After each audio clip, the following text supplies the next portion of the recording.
오늘은 외줄 타는 그리스도인에 대해서 함께 생각을 해 보도록 하겠습니다. 그리스도인들은 외줄을 타는 광대와 같습니다. 즉, 우리는 외줄을 타고 있습니다. 왜냐하면 우리는 많은 혼란과 미혹의 시대를 지금 살아내고 있기 때문입니다.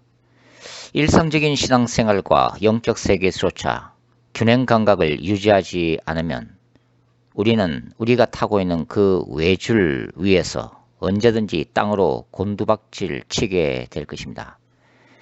신앙생활할 때 나태함과 게으름이 들어오게 되면 우리의 영성은 외줄에서 휘청거리며 균형을 잃게 될 것입니다.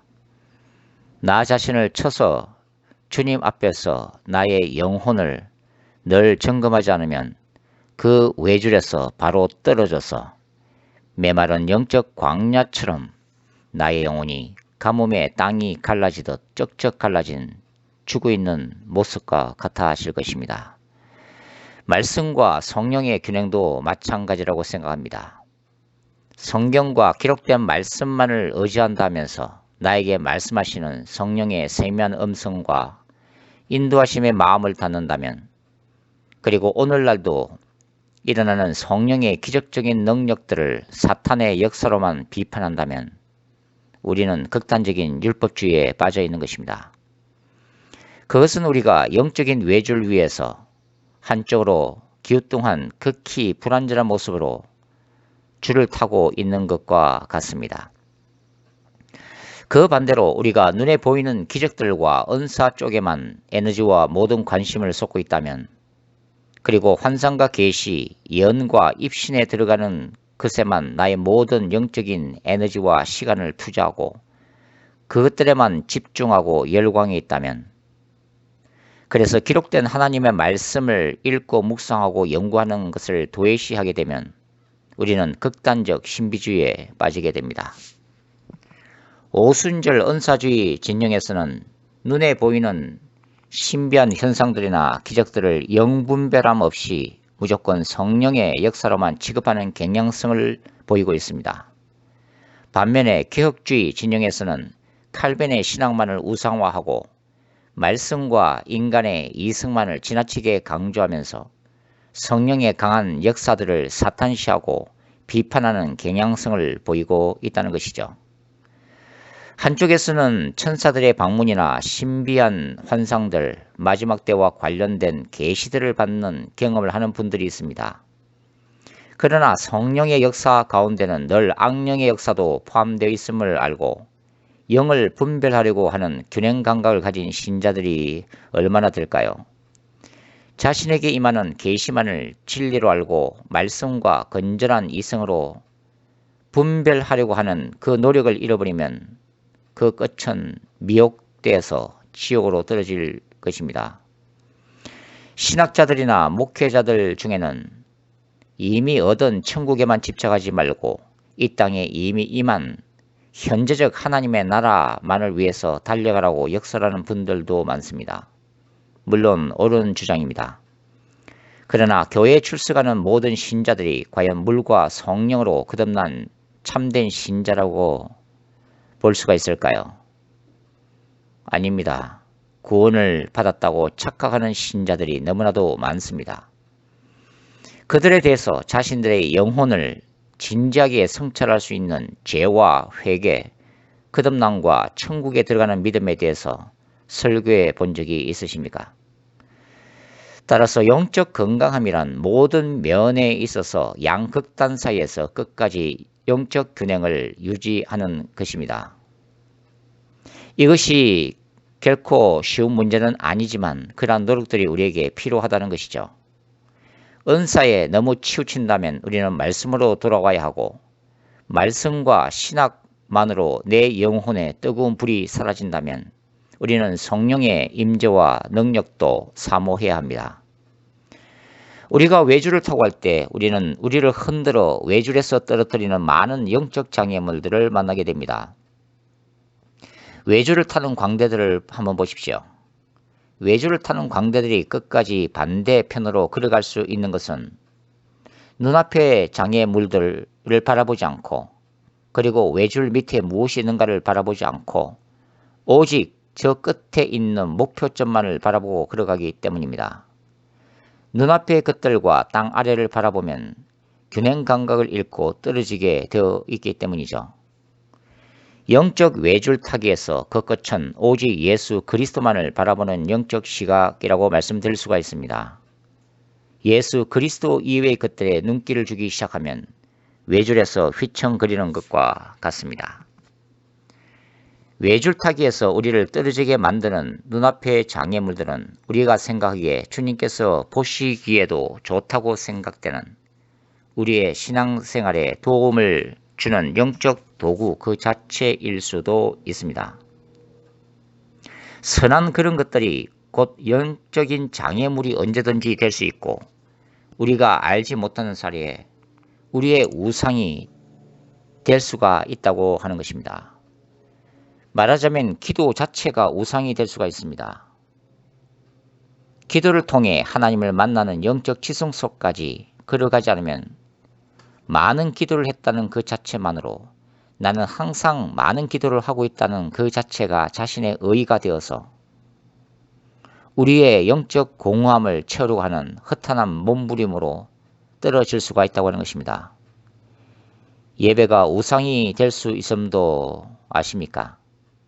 예배를 통해 하나님을 더욱 갈망하고 그분의 음성이 내 영혼의 심장에 흘러 넘치고 주님을 더욱 사모하는 영적 갈급함에 빠지지 않으면 예배 자체가 그 무언가 나의 삶에 기복적인 축복을 가져다주는 우상으로 전락할 수가 있습니다. 예배를 통해 영적 갈급함이 완전히 채워졌다고 생각한다면 그것은 큰 착각이며 거짓된 영의 속삭임이 될 수도 있습니다.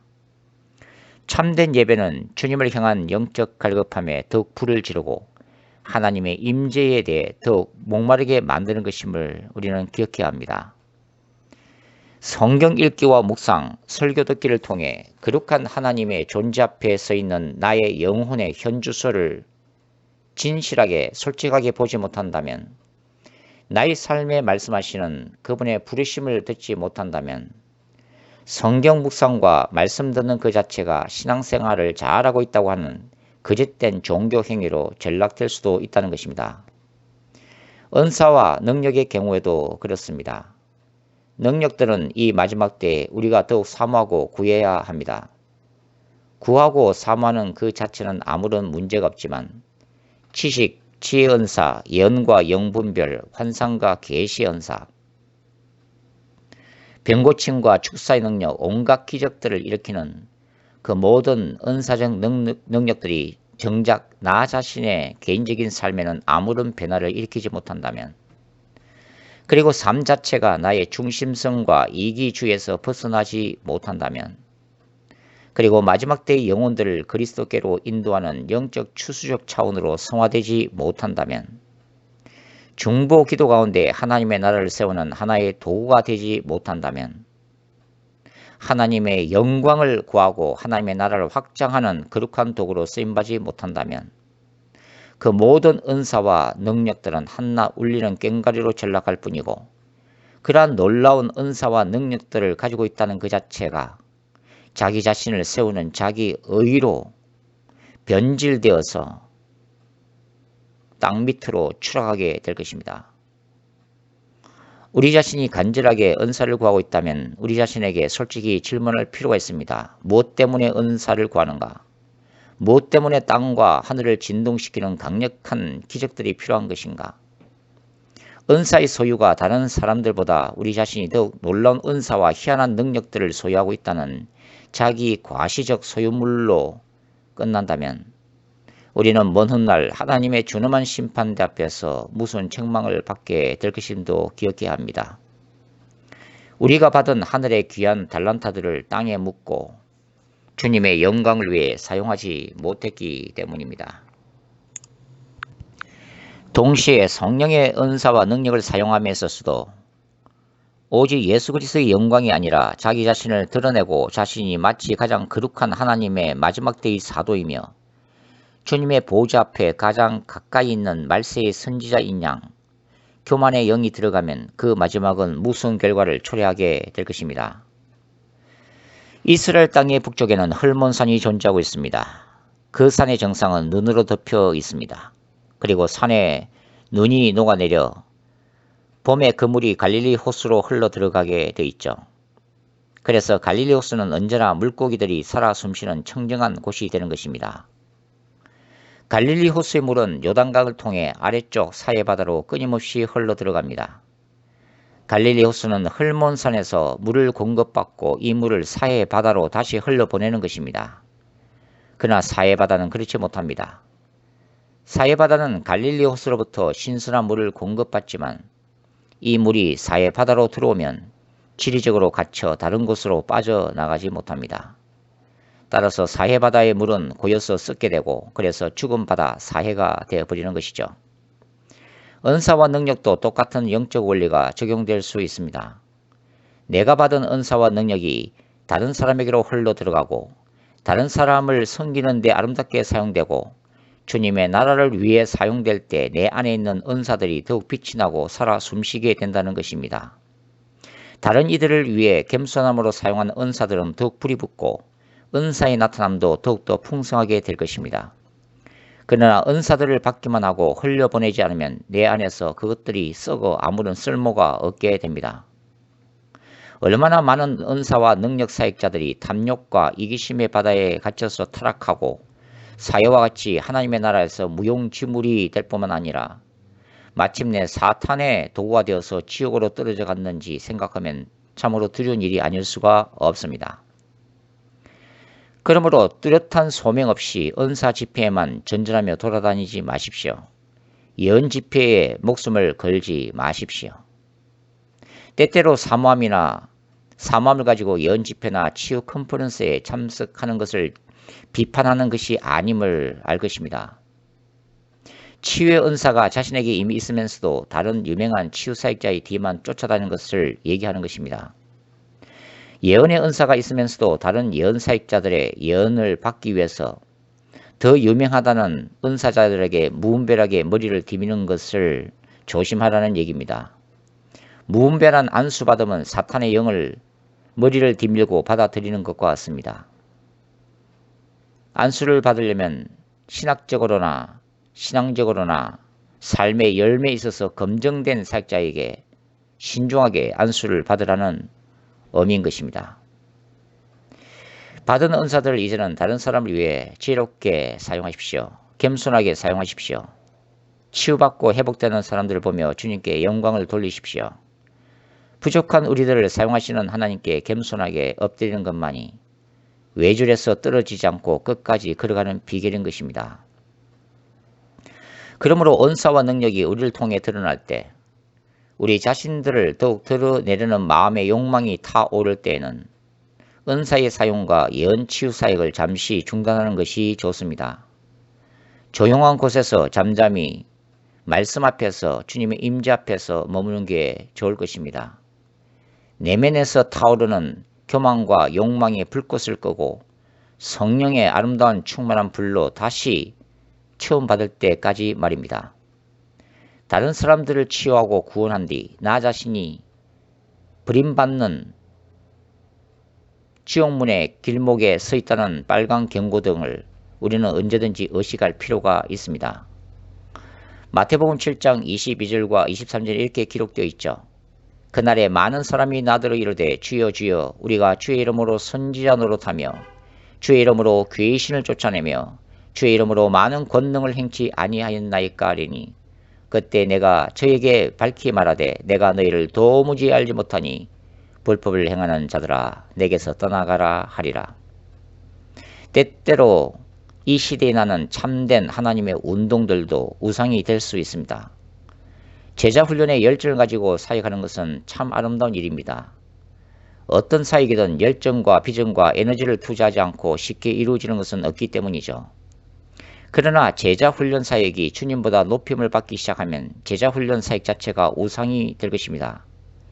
두 날개 컨퍼런스도 성령의 불운동도 이스라엘 회복운동도 신사도 개혁운동도 아이압 24시간 기도운동도 내적 치유와 건강한 교회 영성운동도 중보기도와 전략적 영적 전쟁도 재림 운동도, 가정교회 운동도, 예루살렘 회복 운동도, 회개와 거룩한 예수 그리스도의 신부 운동도, 큐티 세미나도, 강해 설교론도, 칼빈주의 신학도, 또 제가 추구하는 마지막 때의 두정인 영성 운동조차 그 사역이나 신학사상, 목회 철학이 어느 순간 주님보다 높아지게 되면 우상이 된다는 것입니다.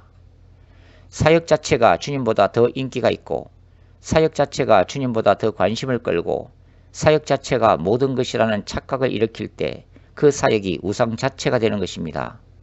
그럴 때 신자와 사역자는 외줄에서 떨어져 바닥에 나뒹굴게 되는 것입니다. 마지막 시대에는 많은 그리스도인들이, 수많은 능력 사역자들이 외줄에서 떨어져 타락하게 될 것입니다. 사탄은 많은 신자들을 외줄에서 떨어지게 유혹할 것입니다. 그의 종말이 가까울수록 우리 주 예수 그리스도의 재림이 가까울수록 그리할 것입니다. 사탄이 두려워하는 것 중에 하나는 그리스도인들이 기도 가운데 사탄의 왕국을 괴멸시킬 수 있는 하늘의 능력을 받는 것이고, 더 기뻐하는 것은 바로 그러한 능력을 받은 그리스도인들이 교만으로 타락하는 것을 지켜보는 것입니다. 따라서 외줄을 타는 그리스도인인 우리는 오직 주님만을 바라보아야 합니다. 바울처럼 날마다 자아를 십자가에 못 박는 과정이 필요한 것입니다. 오직 하나님의 영광만을 바라보도록 노력해야 합니다. 이것이 당연하면서도 이렇게 사는 것이 얼마나 힘든 일인지 우리는 잘 알고 있습니다. 이런 이유 때문에 오직 우리는 주 예수님만을 전가하기 위해 존재함을 우리 자신에게 끊임없이 선언해야 합니다. 우리 자신이 행복해지기 위해 존재하는 것이 아니라 주님의 행복을 위해 존재하는 것이라는 것을 말이죠. 우리가 존재하는 이유와 존재하는 목적은 오직 예수 그리스도의 영광과 그분의 나라입니다. 우리가 주님 앞에 행한 모든 일들은 언젠가는 빛 가운데 다 드러나게 됩니다. 그러므로 우리는 늘 기억하고 두려워해야 합니다. 우리가 주님의 보좌 앞에 서는 그날을, 우리의 소원은 하나뿐입니다. 하나님의 나라를 위해 능력 있게 쓰임받고 많은 영혼들을 주께로 인도하고 겸손하게 천국에 입성하는 것이고, 주님의 보좌 앞에서 새하늘과 새 땅에서 영원히 주를 기뻐하며 찬양하는 것입니다. 아멘.